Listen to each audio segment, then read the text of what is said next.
All right, so I was gonna give you guys a little heads up. Some of you guys are already into this a little bit, and I'm gonna show you how I did mine. There's quite a few people putting these DSC mini tubs in, and again, I did mine a little different. So the frame here has been boxed in. I put inch plate steel, if you guys remember, up in the top of that, and boxed it in to where it's a solid piece. Also boxed in behind this area right here, or on the front of it actually, and sealed that solid. So as you can see here, these little lines that I've got, that's the 18 gauge steel that I'll cut away and to where I can actually run my subframe connectors and box them directly into these frames. Now you see the link pockets here, the upper link pockets, they are tied down to the frame itself. They don't go to the sheet metal, they go to the frame. So this will get all welded closed and all that kind of stuff. This will get all welded closed. But I just thought I'd show you that real quick. These are already welded through and done. You remember I welded all those in up there.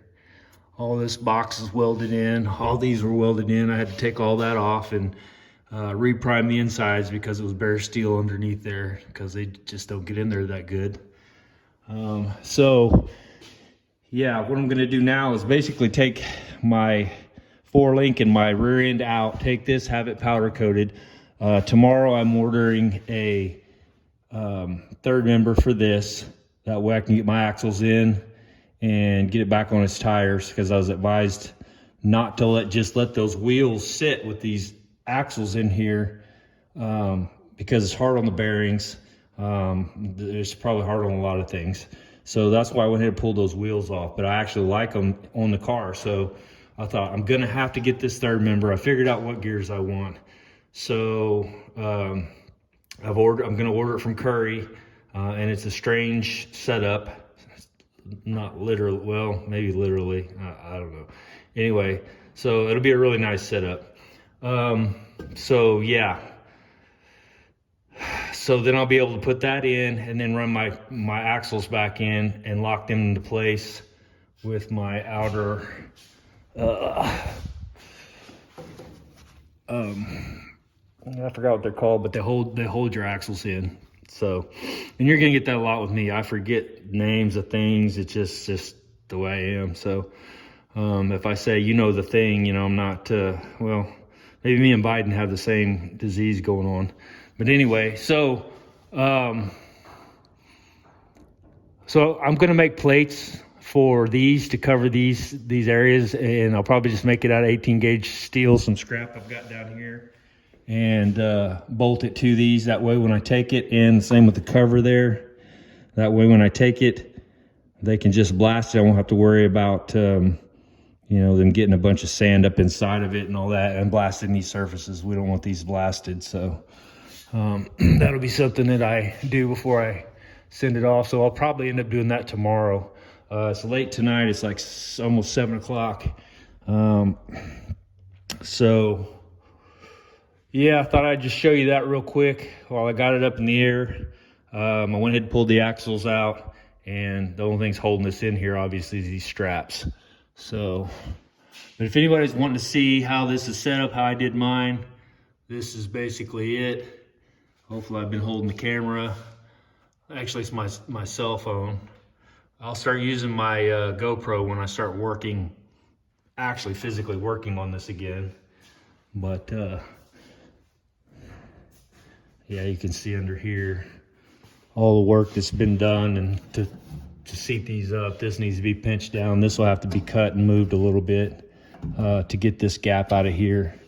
But this had a huge gap in it, so getting that out was something else. I had to weld some stuff to this, pull it in, and move it around, and the whole thing. So, and yeah, I need to start popping holes and priming this. Now I'm looking here. This is just sitting on these blocks, so that tells me right there that's part of what's going on with my door fitment and everything else. So that needs to be pushed back up, clamped back together, and when that's pushed up, that's going to change that gap right there. And it's also going to change that fender the way it's sitting. So I'll have to refigure that again. Of course, I've got pins for that. So as soon as I get it up there, I'll be able to pin that and get it back where it was. I don't know exactly why I pulled those out or what the deal was. It's been too long. So yeah, there's the mini tubs. I decided to make them to where they came down like that and actually fit. Now those aren't welded in. Well, that is, but these are not welded in yet. And instead of, I think they came up a little bit. I liked it, so I cut my own templates. I didn't use theirs. I used theirs, but I used it as a template for this to make it to where it'd come down and be more, I don't know, look a little better. Not that you're ever going to see in there, but if you ever look up in there, that's what you'll get.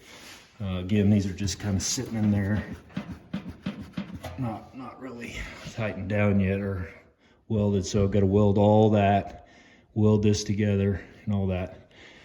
Also got to rethink. I was thinking at the time about splicing this and moving this up for better fitment of the tire. That way, because this thing wants to dive down, and so I might make it to where it goes up a little bit more and then comes out, but I'll have to consider that as I'm going. Also, I'm probably going to cut these about in half. And then I'll probably use a piece of 1/8 inch round rod or something like that to kind of finish it out and make it look like it's somewhat factory, to go with a little bit bigger tire. Or if I have any clearance issues with the tire that I'm trying to fit in there, maybe that'll help. So, yeah. Anyway, so what else? Yeah, it's just, like I said, it's just bolted together right now. So it needs to come back apart. This is all just sitting in here loose. So, I'll blow it back apart. It'll be a skeleton here in a few days probably. And then one of my main goals I need to do, if it being spring, it's raining a lot, but I need to take this thing out. I may end up having to build some kind of little frame, or maybe using I'll probably just build a frame out of some of my material over there that I can set the upper frame on, or the skeleton, whatever you want to call it, and take it outside, lay a big tarp down and blast all of that. The roof inner structure, all of the inside, everything will get blasted completely. And then I'll pull it back in here and I'll epoxy prime it. And then it'll be ready for final reassembly, hopefully. So yeah, but it's been raining like crazy, so I'll be waiting on that for a little bit, but I'll start blowing this apart and figuring out other stuff. There's plenty of stuff to do. So, all right, guys, I just to give you a little update. I'm come out here for a few minutes and thought, I've had several people ask about this, and I did do it differently than DSE initially has in their instructions. And of course, I told you why already. I think it'll just be a stronger setup, and being able to weld directly for my subframe connectors here into this, making it one frame that comes up and comes into my subframe, which will then be welded together. We'll make it one solid frame. And then with the cage, it'll be hopefully stiff and handle like it's on rails with that C6 Corvette suspension underneath it. I can see here all these welds were staggered. Kevin taught me how to do that, said makes it stronger than if you just go, and it makes sense. If you just went all the way across in one deal, if you were sitting and do that, if you could, it would snap off. So think about it, if it's staggered like that, how much stronger how much harder to tear that apart it would be. So not that you're ever good, but if you got hit or something, it's just gonna be stronger. So something, that I learned from Kevin, stagger your welds just a little bit. Is it gonna make all the difference in the world? Maybe, I don't know. I mean, I've never done it. So, but this seems like a really smart idea to do. So yeah, just make a center line down whatever you're welding on anything you're welding, and go above and below, above and below, above and below, above and below, and do that. It'll make your welds stronger, or at least the panel stronger. It won't make the weld stronger. Let me rephrase that. But it'll make that part of it. And I did that on the upper side. I've done that on everything that I've done on this car that I've welded so far together. I've staggered all the welds so that it'll just be stronger. So it was a great idea. Again, thank you, Kevin. He's taught me a ton, and I'll be forever grateful for that, because when I started, I was winging it. I mean, I did body work and stuff like that, but not to this extent. So having him teach me was a very, very great thing.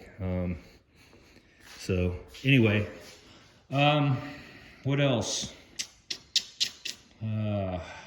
Yeah, when I put those in, I'll stagger those welds. It's not that hard. It's not that big a deal to do it. So why not? You know, it just takes it probably doesn't take any longer at all. Same on this side. Let's see if I can see inside here. Oh, this one hadn't been welded yet, but I do have them staggered. See, up, down, up, down, up, down, up, down. So when I put that in there and do a final weld on it, it'll be good to go. I think I have the outside obviously welded. I thought I did. Maybe I don't. I really thought I did though. Maybe I do. Maybe it's just... Yeah, I do, and I ground them all down probably, and then primered that because that's a sandwich, and then I'll have to weld to that. So this has been welded already to this, and then this will be welded to this. And like I said, that's got to go up quite a bit. But all right, guys, I'm just blabbing. So, but you know, I mean, you might pick something up and might help you out, might make you build a little better. Like I said, one way or the other, you're gonna learn something from me. You'll learn the right way or the wrong way, one or the other. But you'll learn something. You'll learn one or the other.